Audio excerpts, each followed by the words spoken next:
पिछली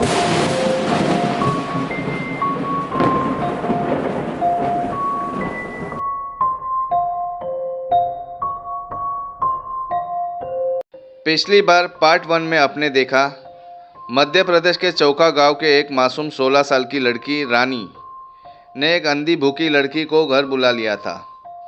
लेकिन वो लड़की सिर्फ भूखी नहीं थी, वो थी निशिबाला, एक तड़पती आत्मा जो अपमान, भूख और अकेलेपन में जलकर एक दानवी रूह बन चुकी थी। रुद्रनाथ बाबा ने हवन किया, मंत्रों से उसे रोकने की कोशिश की और फिर आग में जलकर वो आत्मा धुएं में विलीन हो गई। पर क्या वो सच में गई थी? क्या इतना आसान था उस आत्मा को मुक्त करना जो अपमान और भूख से तिल तिल मरी हो? तो आइए दोस्तों, जानते हैं इस कहानी को पूरे विस्तार में। निशिबाला, एक अंधी लड़की का आतंक, पार्ट 2 में। अगर आपने पार्ट 1 नहीं देखा तो इस कहानी को समझना अधूरा रह जाएगा। डिस्क्रिप्शन में लिंक है, पहले पार्ट 1 जरूर देखें। और अगर डर का सामना करने के लिए तैयार है तो वीडियो को लाइक करें, सब्सक्राइब करें और कमेंट में बताएं क्या आप भी कभी किसी परछाई से टकराए हैं, क्योंकि अब निशिबाला लौट चुकी है और इस बार कोई नहीं बचेगा। चलो कहानी शुरू करते हैं। निशिबाला जलने के बाद मरी नहीं, वो बदल गई एक ऐसी ब्रह्म राक्षसी में जो अब सिर्फ बदले की नहीं, विनाश की भूखी है।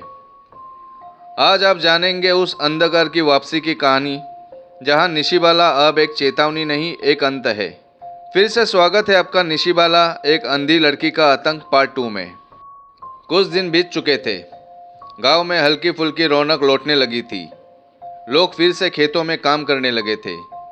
लेकिन हर शाम जब सूरज ढलता तो एक अजीब सी चुप्पी गांव पर छा जाती थी। पर एक शाम रवि लकड़ी काटकर घर लौटता है। उसका चेहरा पसीने से तरबतर होता है, आंखें डरी हुई। ये देखकर गांव के लोग रवि से पूछते हैं, क्या हुआ रवि, तुम इतने डरे हुए क्यों हो? तब रवि हाँफते हुए कांपती आवाज़ में कहता है, मैंने उसे देखा, वही पेड़, वही जगह, वो वही बैठी थी, बिना हिले, बस मुझे घूर रही थी। तब रानी कहती है, कौन, निशिबाला? रवि कहता है, हाँ, वो अब पहले जैसी नहीं लगती है। उसके बाल जमीन पर घिसट रहे थे, आंखें लाल और उसकी भयानक मुस्कान जैसे वो हमें जिंदा निगल जाएगी। ये सुनकर गांव में अफरा तफरी मच जाती है।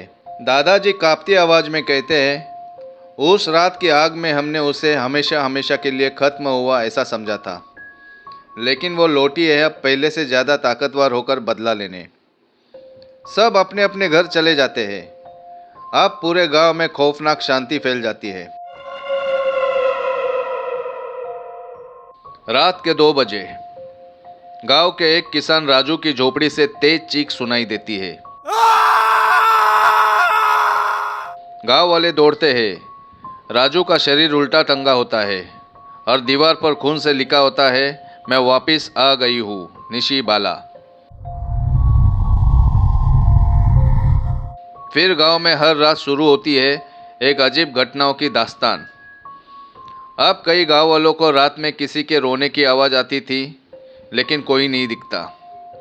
कई गांव वालों को लगता कि कोई उनके पीछे पीछे चल रहा है, पर पीछे कोई नहीं होता। कभी किसी के खिड़की दरवाजे पे दस्तक होने की आवाज़ आती तो किसी के कानों में फुसफुसाने की आवाज़ आती थी। कभी किसी को गांव के पीपल के पेड़ के ऊपर बैठी दिखाई देती थी तो कभी खिड़की के बाहर सफ़ेद साड़ी में खड़ी दिखती थी।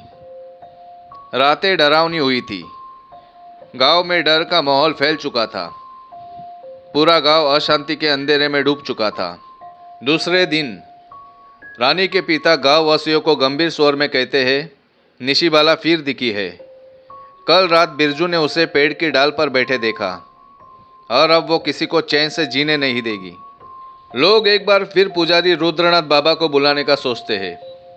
गांव वाले दोबारा मोहन को पड़ोसी गांव भेजते हैं, लेकिन इस बार रुद्रनाथ बाबा के साथ एक और तांत्रिक बाबा आते हैं, बाबा भैरवनाथ। रुद्रनाथ बाबा कहते हैं, पिछली बार वो आत्मा थी, इस बार वो ब्रह्म राक्षसी मायावी भू आत्मा बन चुकी है।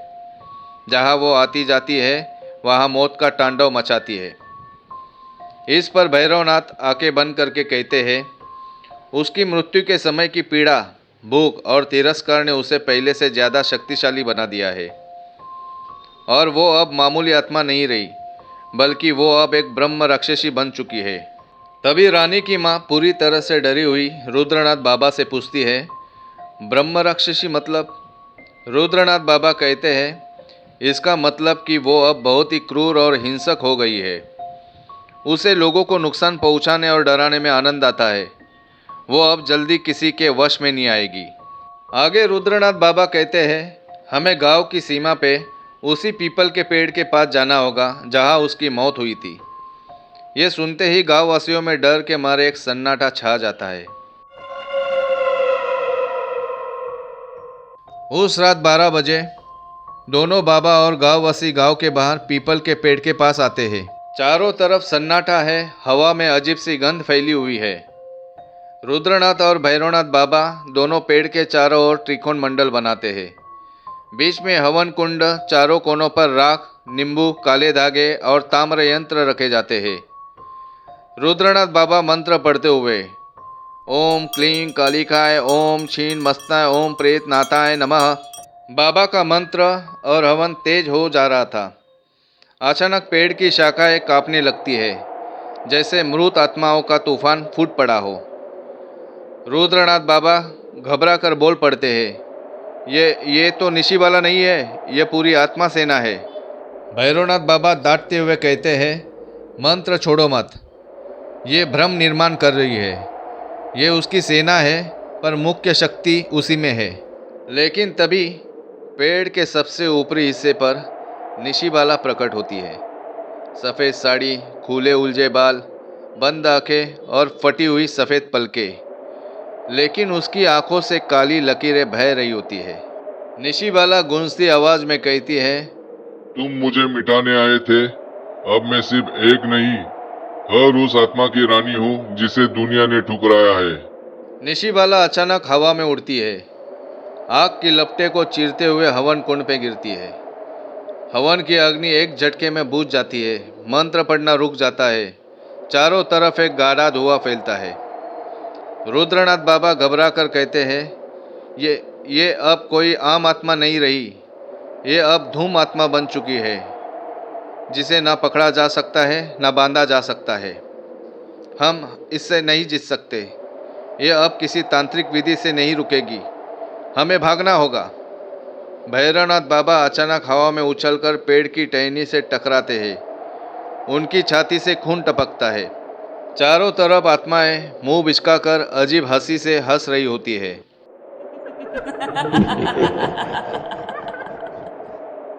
भैरवनाथ बाबा घुटनों के बल गिर जाते हैं। तब भैरवनाथ बाबा थरथराते स्वर में कहते हैं, ये अब मृत्यु से भी बड़ी शक्ति बन चुकी है, इसे अब कोई नहीं रोक सकता। भागो भागो यहाँ से, नहीं तो तुम सब अपनी आत्माएं गंवा दोगे।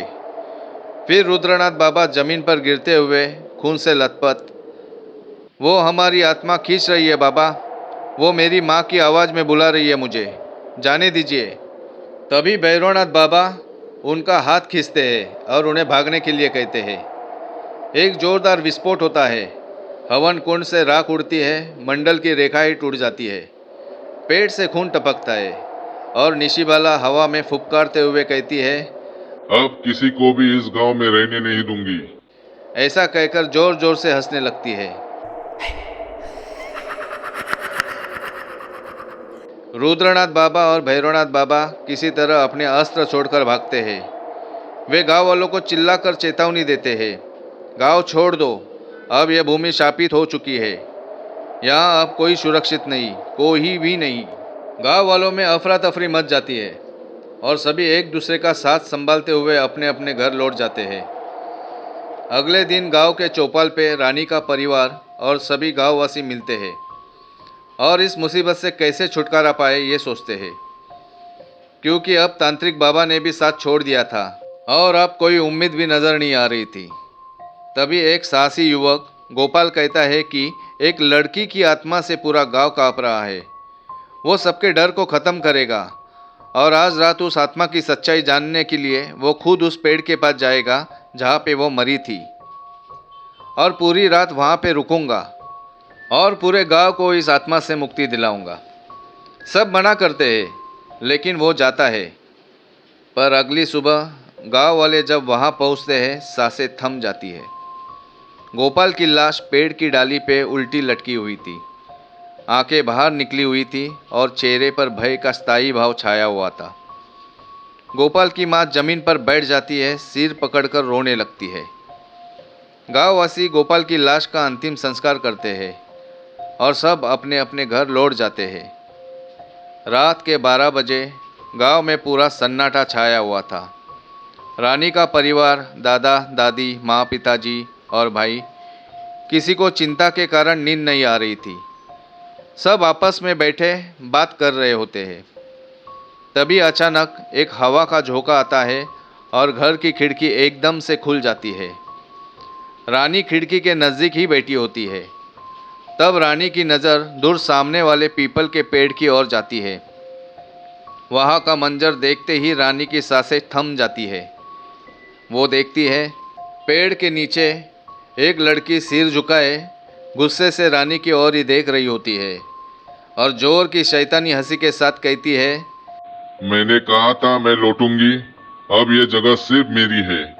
उसके पीछे कई काली परछाइयाँ दिखती है, जैसे उसने और आत्माओं को भी जगा दिया हो। पूरा परिवार डर से कांप जाता है। रानी के दादा कांपती आवाज़ में कहते हैं, अब नहीं, ये गांव अब रहने लायक नहीं रहा। पिताजी धीमी और दुखी आवाज़ में कहते हैं, अब और नहीं सहा जाएगा, ये गांव नहीं बचेगा, ये ज़मीन अब हमारी नहीं रही, वो आत्मा हम सबको एक एक करके मार देगी। अगले दिन सभी गांववासी और रानी का परिवार उस आत्मा का आतंक और गांव की हालत को देखकर गांव छोड़ने का फैसला करते हैं। सभी एक साथ अपने अपने घर छोड़ देते हैं। पुरुष और महिलाएं मिलकर कंधों पर सामान, बच्चों को उठाए धीरे धीरे गांव खाली कर देते हैं। अब पूरा गांव वीरान हो गया है। दरवाज़ों पर ताले और घर के अंदर धूल की चादरें जमी हुई है। ना कोई चहल पहल, ना कोई बच्चे की हंसी। अब सिर्फ है तो उस आत्मा की काली मंडराती छाया। एक जमाने में जो पवित्र गांव था, वो अब शापित गांव के नाम से जाना जाता है। उस रात के बाद किसी ने उस गांव का नाम नहीं लिया। जो गया लौट कर नहीं आया। आज भी जब हवा उस पेड़ से गुजरती है तो एक स्त्री की हंसी सुनाई देती है। तो दोस्तों, क्या निशिवाला को कभी कोई रोक पाएगा, या वो आत्माओं की रानी बनकर ऐसे ही गांवों को खाती रहेगी? क्या तुम हिम्मत करोगे उस चौका गांव जाने की? तो कमेंट्स करके ज़रूर बताएं। अगर आपको ये डरावनी कहानी पसंद आई हो तो चैनल को लाइक, सब्सक्राइब और कमेंट ज़रूर करें और बेल आइकन को क्लिक करना ना भूलें, क्योंकि आपको अगली कहानी के अपडेट्स मिलते रहे। अगली कहानी और भी खौफनाक होने वाली है। तो आगे मिलते हैं ऐसे ही खौफनाक कहानी में। तब तक डर कभी ख़त्म ना हो। Good bye, take care.